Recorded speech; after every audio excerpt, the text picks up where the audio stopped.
नमस्कार साथियों UP PCS pre का एग्जाम होना है। यह परीक्षा 17 मार्च को होनी थी, लेकिन चुनाव की वजह से इस परीक्षा को स्थगित कर दिया गया था। अब यह परीक्षा 27 अक्टूबर को कराई जाएगी। तो क्या जो शेष दिन बचे हैं इसमें आपको कैसे तैयारी करना है जिससे आपका प्री का पेपर आसानी से निकल जाए? क्या आपको प्री का अलग से तैयारी करना है या साथ साथ में आपको मेंस की भी तैयारी करनी है? इस वीडियो में हम समझने वाले हैं। तो चलिए देखते हैं। पीसीएस 2024 प्री का एग्जाम होना है। अभी किसका होना है? प्री का एग्जाम होना है। 27 अक्टूबर को इस बार जो है इस परीक्षा की डेट फिक्स की गई है। 27 अक्टूबर को आपका पेपर करवाया जाएगा। अगर सीधा सीधा देखा जाए तो 50 दिन आपके पास शेष बचे हैं। इन्हीं 50 दिनों में आपको प्री का तैयारी करना है, प्री भी पढ़ना है, और इसके साथ साथ अगर आप सीरियस हैं कि हमको 2025 में पीसीएस अधिकारी बनना है तो आपको साथ साथ मेंस की भी तैयारी करना होगा। मेंस की अलग से नहीं, क्योंकि प्री आपका जैसे निकल जाएगा तो मेंस के लिए आपको ज्यादा टाइम नहीं मिलता है और मेंस का सिलेबस भी बड़ा है। तो चलिए देखते हैं। अगर पोस्ट की बात करें तो पोस्ट आपका 220 है। क्या है? 220 है। आयोग के पास अध्याचन आता रहता है तो पोस्ट की संख्या बढ़ सकती है। पोस्ट 230 भी हो सकती है, 250 भी हो सकता है। उसके बाद जो है नेगेटिव मार्किंग होगा। क्या होगा? नेगेटिव मार्किंग होगा। मतलब आप जो गलत क्वेश्चन करेंगे उसका प्रभाव पड़ेगा आपके पेपर के ऊपर। मतलब अगर 4 क्वेश्चन आप गलत करते हैं तो एक क्वेश्चन सही का भी नंबर कट जाएगा। इस चीज को ध्यान रखना है। इससे पहले नहीं होता था। 2016 के पहले, 17 के पहले अगर देखा जाए तो नेगेटिव मार्किंग नहीं था। आप पूरा का पूरा क्वेश्चन तुक्का मार के चले आइए। अब चलिए हम बात करते हैं पेपर प्री और मेंस की। पहले हम बात करते हैं प्री की। तो प्री पेपर जो होता है इसमें 2 पेपर होते हैं। एक होता है जीएस 1 का पेपर और एक होता है जो है सीसैट सेकंड पेपर जो होता है। जो जीएस का पेपर होता है इसमें 150 क्वेश्चन पूछे जाते हैं। प्रश्नों की जो संख्या होती है 150 सामान्य अध्ययन के होते हैं, जिसमें आपका इतिहास होता है, भूगोल होता है, आपका इकोनॉमिक्स होता है, आपका पॉलिटिकल साइंस होता है, आपका एनवायरमेंट होता है, और उसके बाद जो है आपके करंट अफेयर्स के समसामयिकी के क्वेश्चन पूछे जाते हैं। आपकी अगर नंबर बात करें तो ये 200 नंबर का क्वेश्चन पूछा जाता है। 150 समय कितना मिलता है आपको? 2 घंटे। 2 घंटे में इस प्रश्न पत्र को आपको कंप्लीट करना होता है। आगे देखिए, सीसैट जो आपका सेकंड वाला पेपर होता है इसमें 100 क्वेश्चन पूछे जाते हैं। 200 नंबर का होता है और इसमें भी समय आपको वही 2 घंटे मिलते हैं। लेकिन इस पेपर और इस पेपर में अंतर होता है। इसको केवल आपको 33% पास करना है, बस। इसको पासिंग मार्क है। 33% आप केवल क्वेश्चन कर दीजिए, पास हो जाइए। केवल पासिंग मार्क के लिए है सीसैट। अब चलते हैं हम मेंस के लिए। जब आप प्री का पेपर क्वालिफाई कर लेंगे तब आपको मेंस में मौका मिलता है। आप मेंस लिखते हैं, मेंस में लिखा जाता है। उसके बाद मेंस की बात करते हैं तो मेंस में हिंदी 150 नंबर का होता है, जिसमें क्या होता है? लिखना होता है। क्या होता है? लिखना होता है। उसके बाद एस्से 150 नंबर का लिखना होगा आपको। जीएस 1 पेपर 200 नंबर का होगा। जीएस का पेपर यहाँ पे 200 नंबर का होगा। जीएस 2 पेपर ये भी 200 नंबर का होगा। उसके बाद जो है जीएस 3 पेपर ये भी 200 नंबर का होगा। उसके बाद जीएस चौथा पेपर जो होगा ये भी 200 नंबर का होगा। मतलब आपके हिंदी के 150 नंबर, एस्से के 150 नंबर के, GS 1 200, GS 2 200, GS 3 200, GS 4 paper आपके जीएस के करवाए जाएंगे मेंस में। उसके बाद वैकल्पिक सब्जेक्ट जो आप चुनते हैं कि ये मेरा वैकल्पिक सब्जेक्ट है, इससे मैं मेंस लिखूंगा उस सब्जेक्ट, तो उसमें 2 पेपर होंगे। एक फर्स्ट होगा, एक सेकंड होगा, और 400 नंबर के पेपर करवाए जाएंगे फर्स्ट और सेकंड, जो आपका मेंस का वैकल्पिक सब्जेक्ट होगा। आपका कोई भी सब्जेक्ट जो आपका फेवरेट सब्जेक्ट है, ज्योग्राफी भी हो सकता है, आपका हिंदी भी हो सकता है, आपका पॉलिटिकल साइंस भी हो सकता है, हिस्ट्री भी हो सकता है। चलिए, अब इसके लिए जो ये 8 पेपर हैं, ये टोटल 8 पेपर होते हैं, और मेन प्री में बताया कि 2 पेपर होते हैं। तो यहाँ पे जो टोटल समय मिलता है हर एक पेपर में वो 3 घंटे। 3 घंटे हिंदी के लिए, 3 घंटे एस्से के लिए, 3 घंटे चारों जीएस पेपर के लिए, और 3-3 घंटे आपको क्या मिलेगा?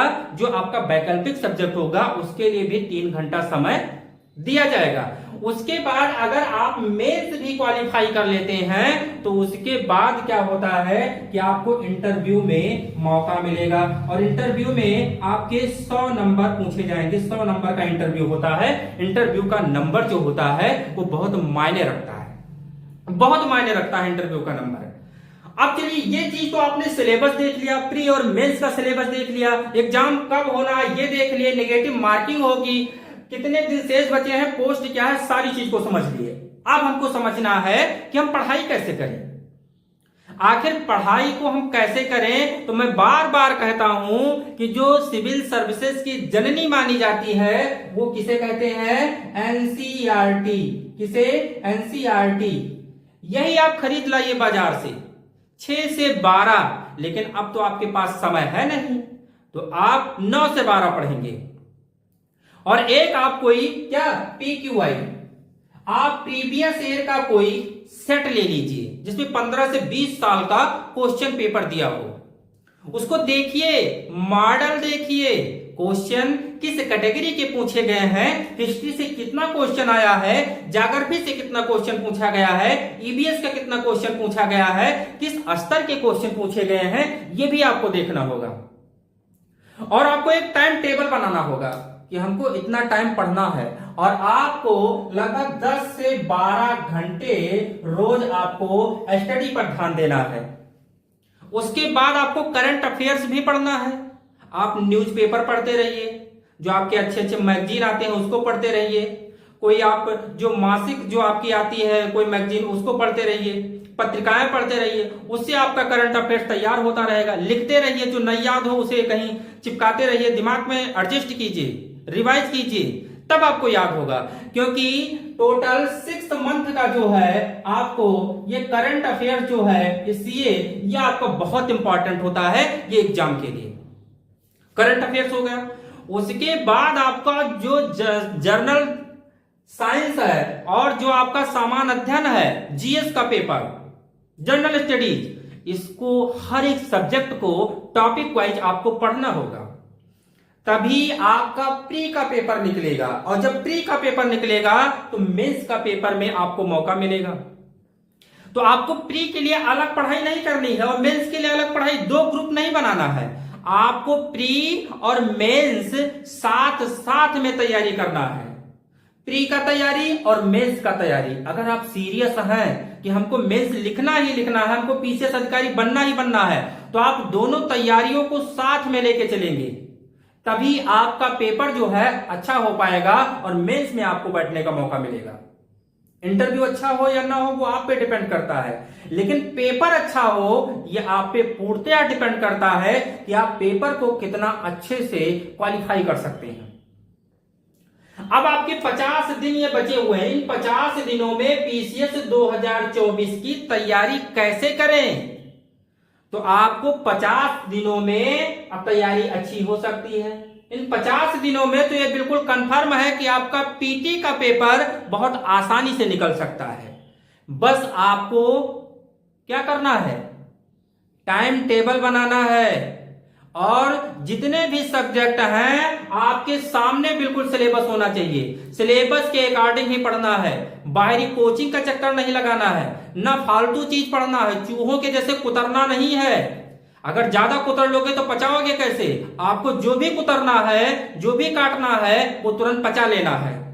साथ साथ में किताबों का झुंड नहीं लगाना है, ये भी खरीद लीजिए, ये भी खरीद लीजिए, ये भी पढ़ लीजिए। आपको जो भी स्टैंडर्ड बुक है जो यूपीपीसीएस और यूपीपीएससी लेवल बनाई गई हैं, जिसके मैटर हमेशा आयोग फॉलो करते हैं, हमेशा उससे संबंधित क्वेश्चन पूछे जाते हैं, वही बुकें पढ़ना है। और सबसे पहले तो आप एनसीईआरटी पढ़िए और कोई एक जो है प्रैक्टिस सेट का मॉडल पेपर लीजिए 15 से 20 साल का, और उसी को देखिए क्वेश्चन किस स्तर के पूछे गए हैं। बस अगर इतना कर लेते हो तो आपका पीटी परीक्षा बहुत आसानी से निकल जाएगा बच्चों। और ये परीक्षा 17 मार्च को होने वाली थी, अब ये अक्टूबर में हो रही है, तो जाहिर सी बात है कि आपको समय ज्यादा मिल रहा है। और समय ज्यादा मिल रहा है तो आपकी जो पीटी की परीक्षा है वो कहीं ना कहीं बहुत अच्छी हो रही है। जिनकी तैयारी बहुत अच्छी नहीं थी, उनको समय मिल गया, उनके लिए तो गोल्डन चांस है। अब वो अपनी तैयारी को और बेहतर बना सकते हैं, और शायद बना रहे होंगे और शायद बना चुके होंगे, क्योंकि समय ज्यादा मिला है आपको, लगभग 5-6 महीने आपको ज्यादा मिल गए हैं। तो आपका पेपर आसानी से निकल सकता है। बस आप इस सिलेबस जितना भी आपको ये दिख रहा है चार्ट, इसको आपको अपने माइंड में बार बार रिवाइंड करना होगा कि जीएस 1 का पेपर कैसे तैयार करें और हिस्ट्री कैसे पढ़ें, ज्योग्राफी कैसे पढ़ें। ये सब आपको करना होगा, किसी कोचिंग में चक्कर लगाने से नहीं फायदा होगा। आप खुद से तैयारी कीजिए, आप खुद से अपना मटेरियल तैयार कीजिए, और आप प्रैक्टिस सेट बार बार कीजिए। मॉडल पेपर देखना बहुत जरूरी है। मॉडल पेपर और सिलेबस जब तक आपके माइंड में नहीं घुसेगा, तब तक आपकी तैयारी सही से नहीं हो पाएगी। जब तक आप जानेंगे नहीं कि इसमें क्या आता है, क्या नहीं आता है, किस स्तर के क्वेश्चन पूछे जाते हैं, तब तक आप पेपर को कैसे दे सकते हैं। ये कोई हलवा नहीं है। ये स्टेट गवर्नमेंट उन अधिकारियों को तैयार करती है जो स्टेट में विभिन्न क्षेत्रों में काम करते हैं।